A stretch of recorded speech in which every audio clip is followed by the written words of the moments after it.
Hi, my name's Beth, and I'm a programming assistant for the St. Johns County Public Library System, and you are watching In the Bubble with Beth, a program where we make things while we're home stuck in quarantine. So today I am here with local artist Russell Maycumber, who is going to teach me a thing or two about weaving. Russell is a mixed media artist. He received his Bachelor of Fine Arts degree from Flagler College and his Master of Fine Arts degree from Jacksonville University. He has exhibited his work all over the place: New York City, Atlanta, Seattle, Miami, Jacksonville, St. Augustine, and he works at Flagler College. He runs the wood shop in the sculpture department. So I'm very grateful that he can be here today, and I'm also very grateful to the Friends of the Main Library, St. Augustine, for sponsoring this program, and also I'm grateful to the Friends groups of St. Johns County for sponsoring the Read Squared app. We're here in the middle of the best summer ever at our local library, and we've really enjoyed using that Read Squared app, so thank you so much. And I'm excited, Russell, to have you here, so let's get started. Can you tell me a little bit about what we're going to be doing today? Yes, I'm going to be showing you how to make a DIY portable loom and how to weave, a very basic weave. Cool. What kind of materials will we need today? Any kind of string. I'm going to use yarn. I'm going to use some wool and some regular thread. You can use like a quilting thread, a little thicker is nicer, all the way up to rope, like giant chunks of rope if you really wanted to. And what do we need for the loom? For the loom, any kind of wood. I'm using some scraps from the wood shop, but you can use popsicle sticks or even chopsticks or sticks you find in the yard. This is going to be DIY, guerrilla style, portable, and a way to kind of introduce yourself to weaving on a very basic level without a lot of elaborate equipment, and just get you into the rhythm, and kind of it's very meditative. That sounds like a lot of fun. Okay, well, let's get started. So can you tell us what we are going to need for this project? Well, scrounging around in my garage, I had some scrap wood and anything that makes a square Or rectangle. or a right? rectangle or a square. Right. Okay. But as long as they're opposite, you can set up a series of pegs opposite of each other. Okay. So this is probably one of the easier ways to do it, is to go to the art store, and I think it's Frederick's is the brand, but sometimes they're generic. And these come apart. I've got them together with one staple. What is that, a stretched canvas that you took the canvas off of? Yep, exactly. Okay. But you buy them stock. You can buy different sizes of each leg of this. Okay. So this one is one that I bought. It was complete, and I took the canvas off.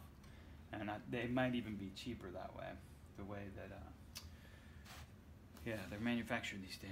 So that's probably your easiest way to get into it. And for me is I like a smaller loom, and like the one that I made. Ta-da! Look, it's finished. Is that I just use scraps, and because I work in a little wood shop, I can come in and make notches, and I put little dowels in there with some glue, and then but those notches are actually toothpick dowels, and these are skewers, barbecue skewers that I got from the grocery store. And just make notches. I originally thought I wanted to do notches this way, but then I realized I couldn't take it off of the loom once it was done. So I'd have to cut it, and I was actually thinking of making them longer and longer. But so that's just there's a million ways to do this, but you kind of get the general idea. Okay. So we'll need wood to make a shape. Yep. And then you're gonna need, I guess, this is the drill. Yeah, the drill is if I'm gonna set this up, I would put two of these nails into the corners. Okay. These are just regular nails? Yeah, they're just finished nails, kind of with the smaller head. Okay.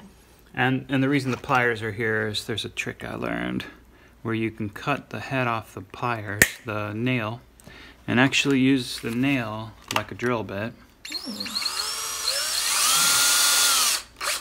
And then you can come in, and without having to hammer, you can actually put that in there.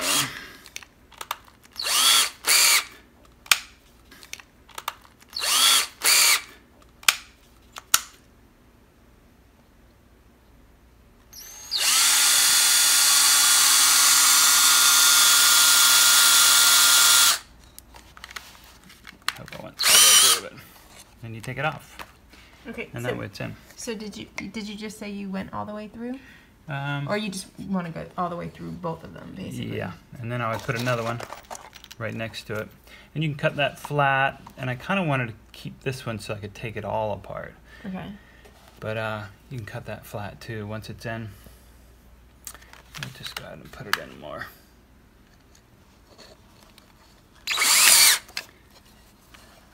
And the reason I didn't go all the way through is because we have pretty decent carpet for once in our life. Yeah, so you could maybe do this, like put a board underneath it or something, just Yeah, like that. You could do like that. Gotcha. And then back it out a little bit if you want, so that it's flush.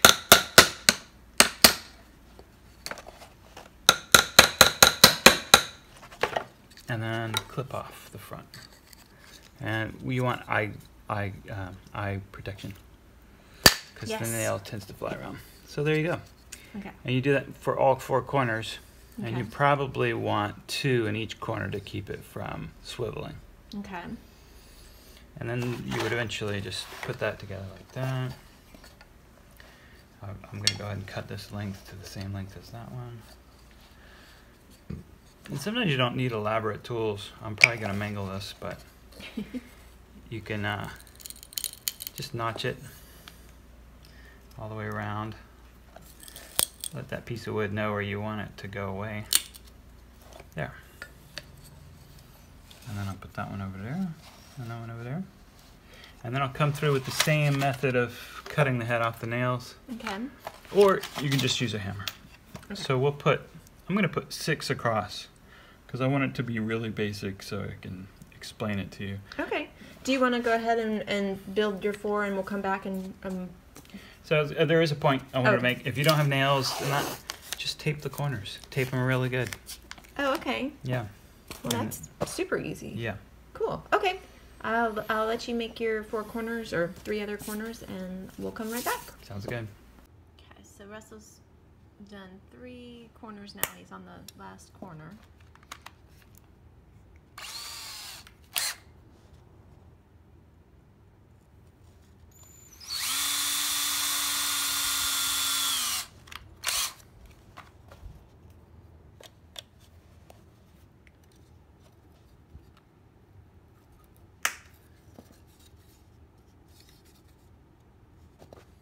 Now I'm going to put 6 nails, probably just 6 nails straight in.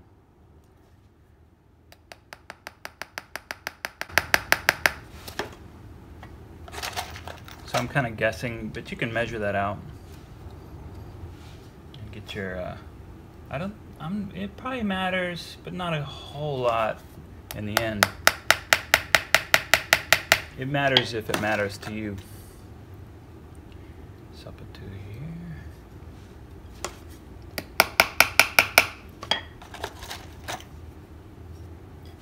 So if you're a more maybe mathematical mind, you can use a ruler and measure it all out, or if you're more freestyle, just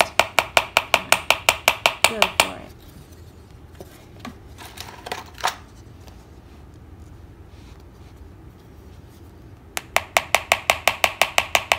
You don't really need them all that deep, just enough to hold the rope or twine or yeah. So we'll go here, we'll go here.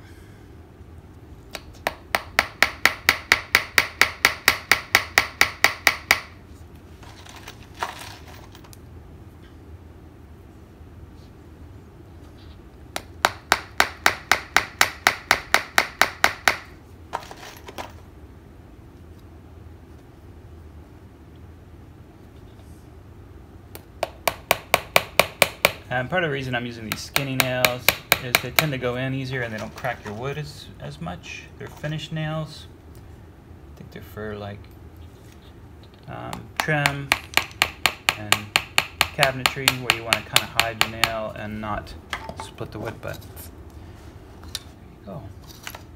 So I'm gonna go get my twine. I'll be right back. So we're going to go ahead and put on our, this is like a macrame rope twine, and we're gonna go and put, actually, So you tie a little knot. yep, Okay. just to start, and come down here. And you said you could use any kind of string for this. It could be thin or thick, Yep. basically. Okay. And this is called warp. This lengthwise? Yep, warp. Warp. Okay. And then side to side is weft. What you actually end up weaving is the weft part? Yeah. Okay, gotcha.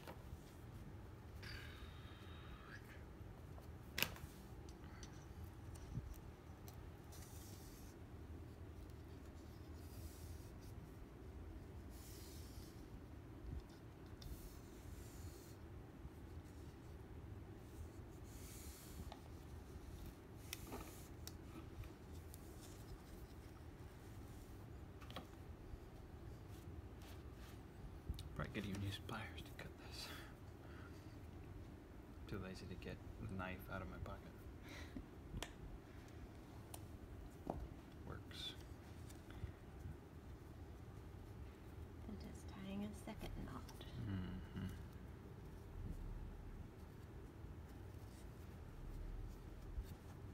There you go. Cool. Now we can start our weft. Great. Okay. Okay, in the spirit of DIY, we're going to make a needle out of a paper clip. Oh. It's just whatever you have around. Don't get too complicated. You don't want to get in the way of your inspiration. So, do like this. Wait, what did you do with the paper clip? You just unfolded it? Unfold it, and I'm going to make a little hook on this side, just like that. Leave it like that. Oh, okay. And then I'm going to use a stretch. And I kind of like to use, I like to measure of myself as, if I'm undecided of how much I want, I just do that. Which is also, I think that's like, I'm 6'3", so that's about 2 yards. 2 yards of material. Put that like that. Thread the eye of the needle. And make a simple knot. I'm not a knot specialist. I'm not a sailor. But although there's books at the library, you can learn all about tying knots if you're interested. Hey. Okay, so then we go over and under. This is my favorite part. I don't know why. Let me come. All right. We ready? Over, under, over, under, over, under, over, under. Come all the way to the end. Pull your thread through. And just, I will leave that hang. If you want, you can tie it around this right here. I'm just leave mine hang. And then you come and tap it down. I would leave maybe two fingers here to tie these at the end, or we'll figure out what to do with these in the end. Sometimes people tie little knots here. And that looks cool, and you can cut these so they fray, or you can keep them in loops. And then you come back through. So then you start under, over, under, over, under, over, under, over, under. What I like about the macrame gauge of warp is that if you're doing this with kids, they can really kind of see what's going on. And or if you're hard, like I wear glasses, and the older I get, the less I can really kind of discern that contrast. And that just makes a really obvious example. But look how beautiful that is. Over, under, over, under. And this is something you can put in your lap while you're watching your favorite video. We subscribe to the Criterion channel, so we just sit and watch movies. We can do stuff. But the library has Hoopla, so you can get the app Hoopla and you can watch movies for free with your library card. Ooh. Hoopla. Hey, why don't we do that? We do have a Hoopla account. Okay. There's All right. audiobooks and music on that also. Yeah. I know, Russell, you've only been using the Libby and RB digital apps, but there's all kinds of things that the library has. All right. You just have to ask a librarian. You save some money during these hard times. There we go. So, and then just all the way up. Cool. And so there's different, like you've heard of, like there's a houndstooth weave or like a herringbone. And I think the herringbone, and you just, the way I learned, oops, I missed my hook there. But if you mess up, you just pull it back out. There's nothing, nothing's final here. Nothing written in stone. Even if you wrote it in stone, you could chisel it out. And then make sure over, under, over, under, over, under, over, under, and out. But you were just about to say something about a houndstooth weave. How you? Yep. So, and I learned this by just the illustrations in the old dictionaries. Oh, neat. And, but I'm sure the books at the library can teach you. There's like different weaves. Herringbone is where you skip two, you go under, and then over two, and under two, and then you reverse that, and then you'll get like a, I think that's a checkerboard. It'll start to look like a checkerboard. Yeah, I'll send at the end of all of this. I'll add a little clip of some great books that the library has that does have different patterns that you can teach yourself how to do. Different weaves. Oh, it's pretty satisfying. It's kind of, I'm not a very mathematical person, but this kind of puts you in a very exact grid vibe, mood. And the tighter you pack these, it's going to give you a different texture, or if you leave them really loose, or then I could come in with another thread and do like a thicker, even yarn, or mix it up. Something you kind of, can you show me that little one that we did?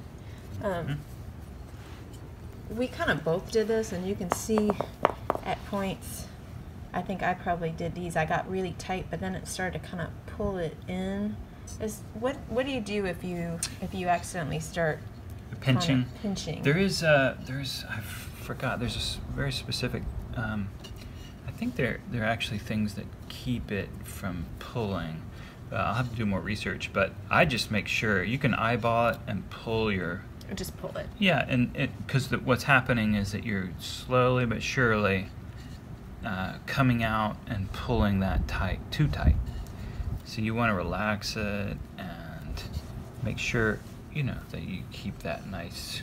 And this, some people might want that. You might want to really pull it in tight, or pull it in tight and then stretch it back out, and then you have this nice little serpentine kind of thing going. Neat. But you pack this down. Some people use like a stick or a popsicle stick or a ruler, and you can put them through over and under, and then pack like a comb. Neat. I think it's actually they have a comb that you comb and come and pack these down. Cool. Yeah. All right, so just keep on weaving, I guess. So now how do we take it off the loom? Okay.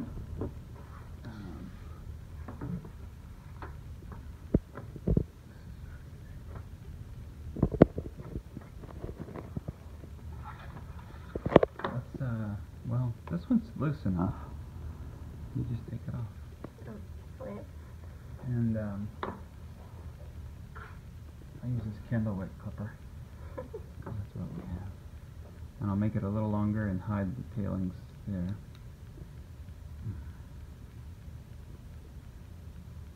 Okay, scissors. And then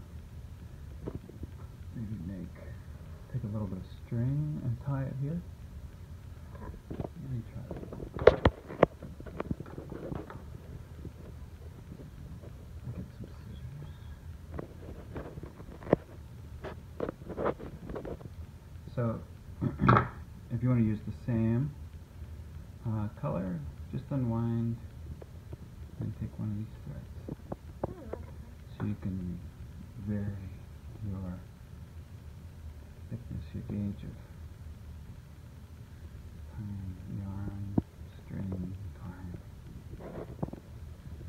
of variety, the value, line weight. Yeah, that looks pretty good.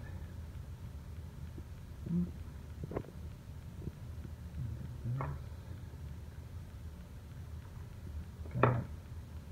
And then rewind it around. If we had wax, sometimes you can wax these things like people do with thread when they're quilting. Oh, okay. And I'll just tie like this. And it just makes it stronger and it resists rotting. Tuck it down and tie it off. And then if you want, you could go ahead and fray this or leave it a loop. We'll fray it.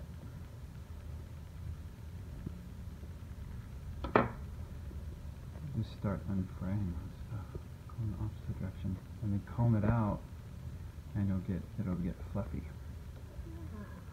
Yeah.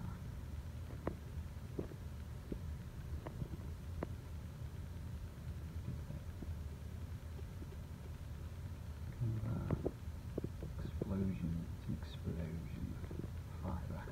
Fiber explosion. Yeah, maybe we'll just cut that short right now.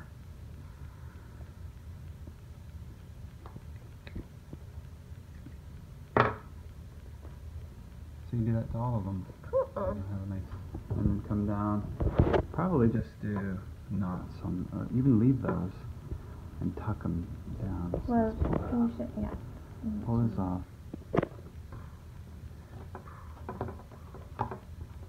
And because it's a loop, they're not going anywhere. Gotcha. So that'll just hang like that. And just massage that into the position. Yeah, pull those off. Hey, placemats. Hey, cool. If you're interested in learning more about how to weave, you might want to check out some of these books that the St. Johns County Public Library System has in their collection, like Welcome to Weaving and Welcome to Weaving 2, both of those by Lindsay Campbell, and also Little Loom Weaving, Quick and Clever Projects for Creating Adorable Stuff. These 3 books have all kinds of different techniques that they can show you, different weaving patterns, and also little project ideas. There's also so many other books in the St. Johns County Public Library System's collection. So if you are interested in learning more, just ask somebody to help you at your local library. Well, thank you so much, Russell, for joining me again today for this edition of In the Bubble with Beth. I had a lot of fun. You're very welcome. Thanks for having me. And now the secret word is Best Summer 21. Best Summer 21. That's the secret word for the Read Squared app. And if you make your own weaving project, we'd love to see a picture of it. Tag us on social media, hashtag #ILoveSJCPLS. Thanks again so much for watching. We'll see you soon at the library.